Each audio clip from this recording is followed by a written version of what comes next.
Hey everyone, welcome to episode 2 of our Mutualista podcast. I'm Emily Nunez. I'm Iridelion Rios. I'm Ali Duca. And I am Maria Velasquez. And today we are going to be continuing our thought experiment with the formation of a utopian political economy. To recap, last episode we did a lot of deconstructing of the current state of the political economy as we know it, primarily in the United States.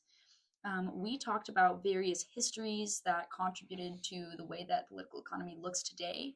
For instance, I touched on the emergence of the wealth disparities and the middle class and the bourgeoisie. And Ever, I touched on colonial rule and the rise of colonialism throughout the formation of our country, and then how the United States has become now the imperial rule in the world. And I talk about the 9 to 5 corporate lifestyle that I feel like we have been bred for. And in the second segment, I talked about defunding departments such as ICE and the police. And for my section, I discuss why being your own boss is desired versus this reality.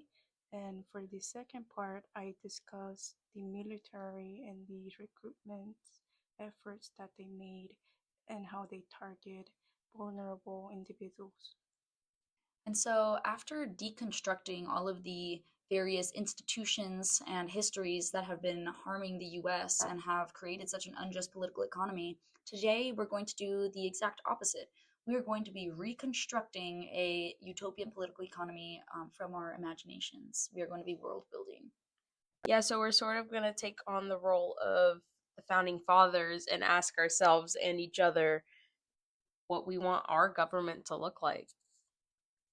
The first question to start us off will be, what are the systems of the economy and the state of the free market in this utopia? So, one bit of literature, theoretical literature that we read in class was Kate Raworth's Donut Economics, and I thought that this was a really good model for a utopian political economy, so I'm going to talk about it a little bit. Rayworth argues that there must be a social founding, and this is described as the floor for basic needs being met in a society. So things like food, housing, health, and education. It's like a reimagination of the current poverty line. But instead of allowing for people to drop below the already low bar for basic human needs, in Rayworth's model, no one in society can fall below the social founding floor. And that floor is relatively high, accounting for all of a person's basic needs and comfort. And then beyond that, she calls for an ecological ceiling to the economy, meaning that wealth and industry cannot develop past the boundaries of the earth, such as extracting natural resources to the point of causing negative impacts to the climate or depleting non-renewable resources.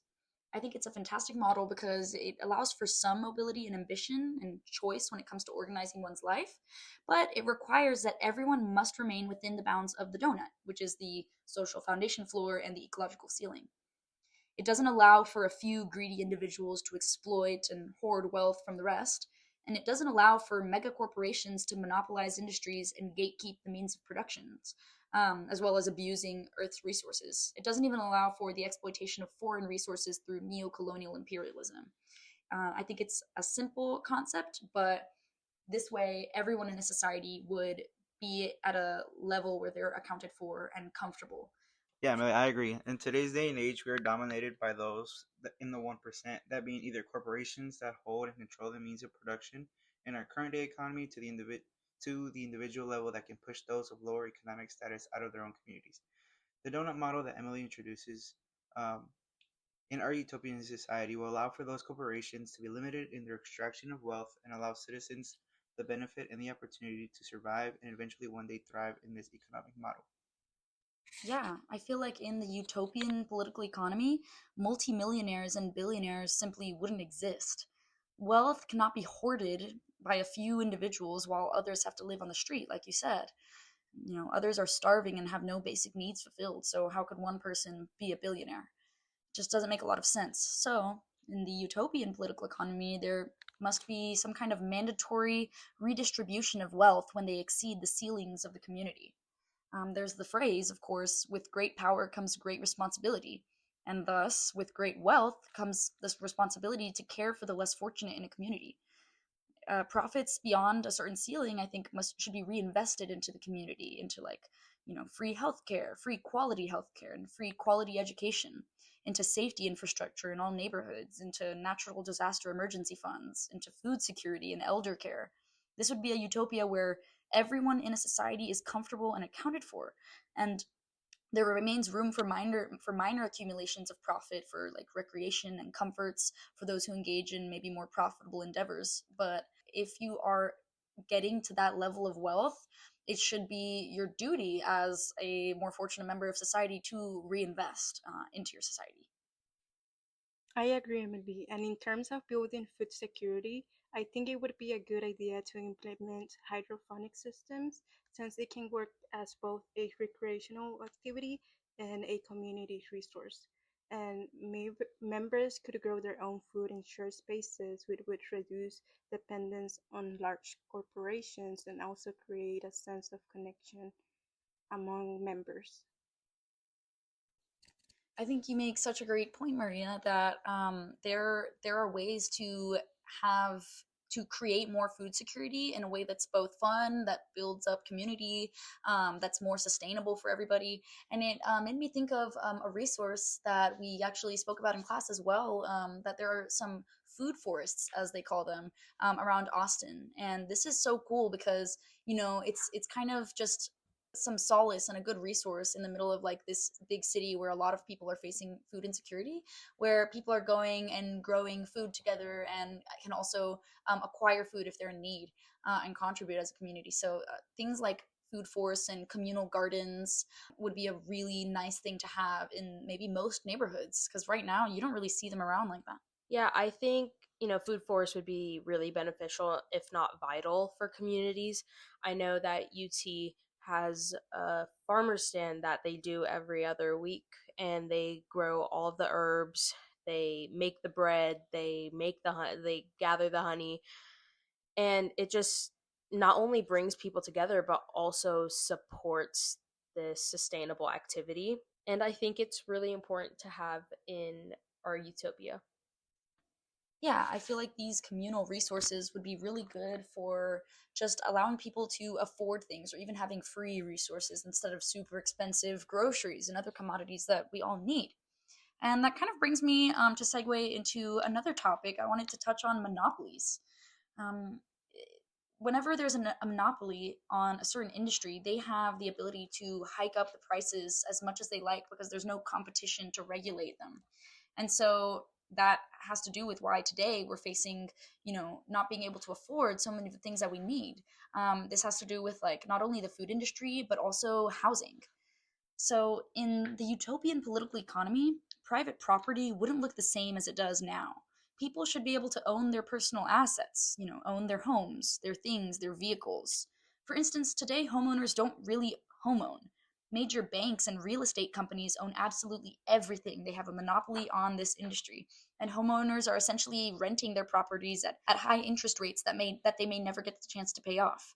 So their ownership is extremely limited over the 10, 20, or 30 years that they're living in that home until they've paid it off entirely at multiples of the price that they signed up for. So as long as private real estate corporations own all of our neighborhoods and apartment complexes, they can raise rent and prices up to their greedy satisfactions as much as they like. And the second that they realize that there are customers who would be willing to pay more to live on their properties, they hike rents. They don't care if those currently living there might become homeless from no longer being able to afford their housing. And this is exactly what so many homeless folk have experienced when their communities face gentrification by these same private companies in the city. So, in a utopian political economy, monopolies don't exist, period. Rent and housing is affordable. These structures cost as much to buy as they did to construct, to the extent that that's possible. And people aren't obsessed with maximizing profit, but instead, the communities have laws and boundaries in place to protect its members. Building on that idea, I think it would be beneficial if people were free to build using unique designs without construction being controlled by corporations focused on maximizing profit. Instead, I think that developers shouldn't decide everything and that communities should come together and plan spaces that actually serve their needs. This could mean more parks or public spaces that support the well being of the people who live there. So, Maria, those were really good points to bring up, and I definitely agree that communities should plan on how their environment looks, especially like from a personal point of view. I grew up in Austin and I've seen how the skyline has changed over the last decade and a half or 2 decades. Um, and I actually just had this conversation with a personal friend of mine, and we were just talking how it would have been really cool if Austin kept up its, quote unquote, weird reputation with their skyline and took inspiration from the Frost Tower and made all of their other buildings just as unique or something of that sort, or even having like a greenhouse building or something of that sort. But yeah, it's a lot of different corporations. That's why so many people are coming over here now. There's so many a lot of headquarters are moving here. A lot of big companies are moving down here because I guess it's cheaper for them, and that just makes it more expensive for us. So I definitely think that the community should be able to have a say in what is going on. And this is also another point that I want to touch on. It's also a point that Emily brings up. We have to take care of the land that we're on. And if we as a people don't get a say in that, how are we supposed to do that?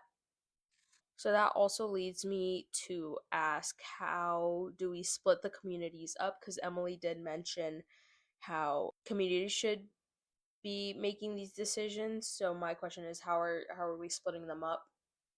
And how do we avoid the amount of time it takes to currently get something to court and back? Like, I know something as simple as a permit can take up to weeks minimum and up to months max, maybe even more. So what are we going to do to avoid that in this utopia?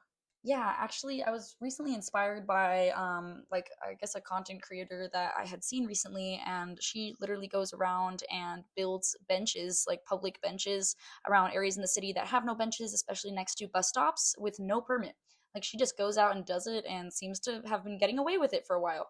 And the idea, oh, and I saw another group of people who does something similar, but with painting crosswalks between, busy stoplights that don't have a crosswalk, because they've seen deaths in their communities because of these like lack of safety infrastructure.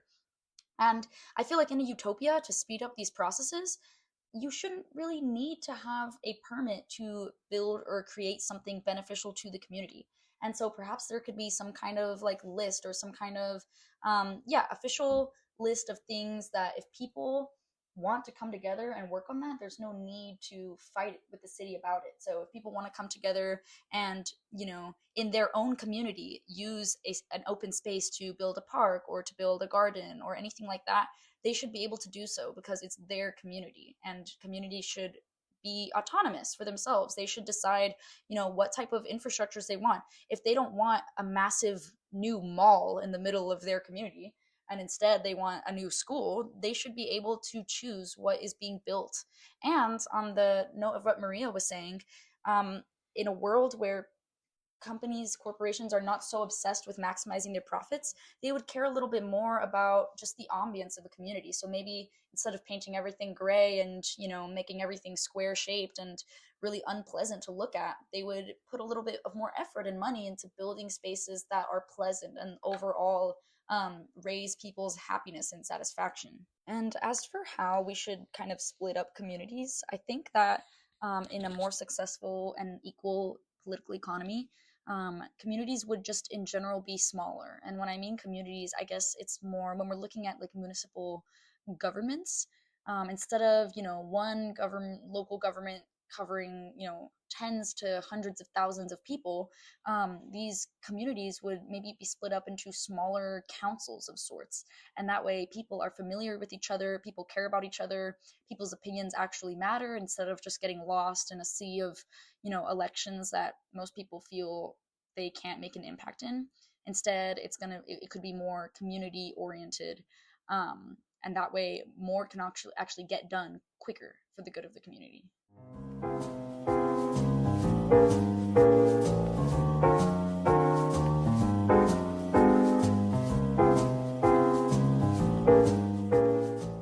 So that was a great solution to that question. Thank you, Emily. The next question we want to ask is, what would the experiences of women look like in this utopia? When I think about this question, I immediately think of the work of Silvia Federici in Caliban and the Witch. And in her work, she explains that the exploitation of women's bodies is necessary for a capitalist society to function. And I think this idea is still relevant today because women's bodies continue to be controlled by people in positions of power. In this case, it is mostly politicians and men. For example, in Texas, the majority of abortions are considered illegal, and the few that are allowed do not include cases of rape or incest. This is something that should be up to the woman herself because she should have the freedom and the ability to decide what it is best for her own body. In our utopia, abortion would be legalized and it would be treated like any other medical procedure because banning abortion only leads women to seek unsafe options and oftentimes putting their health at risk. So women would have complete autonomy over their bodies and would be properly guided and advised by their doctors without feeling ashamed or guilty for making a decision that is right for them. I completely agree. I think that in a utopian society, there wouldn't be double standards for healthcare for men and women because we don't see, laws banning male autonomy over their bodies and procedures they do with their bodies. So why does that exist for women? In this utopia, people, both men and women, should be able to make decisions that are proper for them without having some kind of religious rhetoric, impacting a decision that is important for their health. Yeah, and this critical summary I did for this class, Caliban and the Witch, Sylvia Federici mentions how, Marx never looked at capitalism through a woman's perspective. And I just think it's so that perspective right there is so valuable just because society has never looked at the main problem through a woman's perspective. It's always just been a man's. And not only has that affected women, but also men. So I think in this utopia, it is very much going to be looked at equally.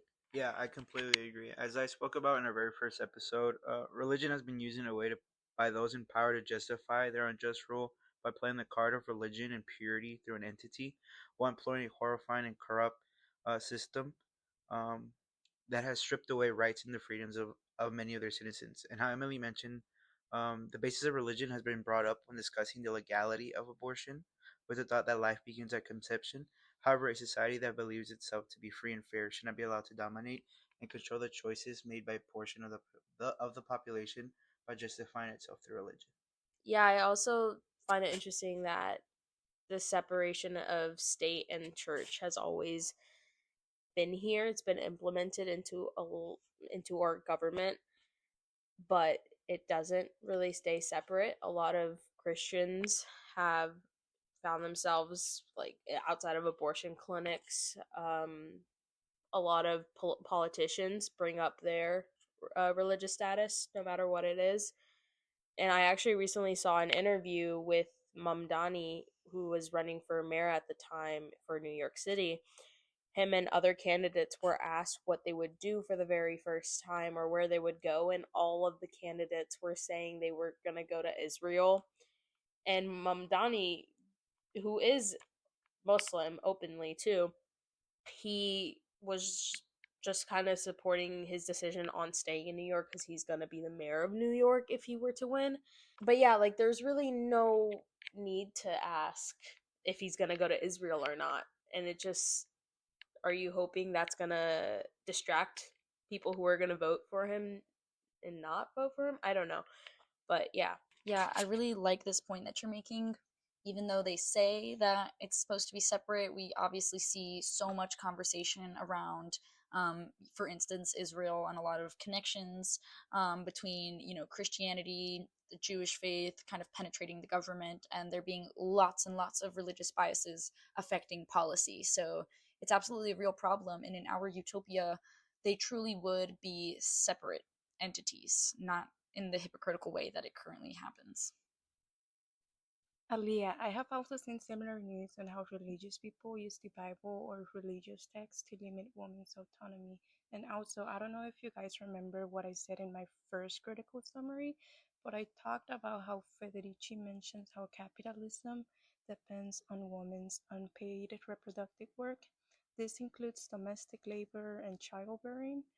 And when I was thinking about this, I was inspired by the concept of a library of things, which is a service where people can borrow items. And instead of borrowing items for this utopia, I wanted to imagine something like a place of services that would be funded by a portion of taxpayer money. In this space, women could access free childcare, free meals, or cooking services for their kids, recreational activities, well-being sessions, and education about healthy sexual behavior. Another possibility would be paying women for the labor of childbirth because their children eventually grow up to participate in the economy, and women should be recognized and compensated for this work. I agree, Maria. I think that it's super important for people to have quality, legal, and free options in a moment of crisis. So not only does this relate to, abortion needing to be legal in order to keep women from trying unsafe options, and for childbearing needing to be, free for people, and even compensated. It reminds me that many people currently in the US, they refuse to have an ambulance called for them when they're injured and in need of immediate medical attention just because of the fact that the ride alone is going to cost them thousands of dollars. So, they're risking their lives because they won't be able to afford help. And so healthcare really needs to be free and open to everybody without posing a risk to them. It also happens in the case of, let's say, people who don't have like legal papers. They refuse medical attention because they could get deported, even when it's an emergency and it has nothing to do with their legal status. And so there needs to be strict boundaries and ample resources for people when it comes to healthcare and when it comes to institutions like raising children. People need aid to raise their kids in a healthy, good environment.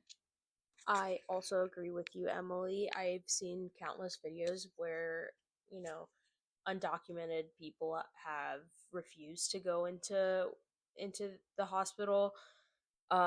It's also portrayed a lot in media. It was portrayed in Grey's Anatomy, and I'm sure it's portrayed in other medical shows. And a lot of people like to debate, should our tax dollars go to illegal immigrants in hospitals or wherever they may be? And I always think they're just people. They're not, your tax dollars should be used to help as much as they can. And if that is going towards, sure, maybe they're illegal, but if that's going towards people and actual humans who need the money, I would say that's fine by me.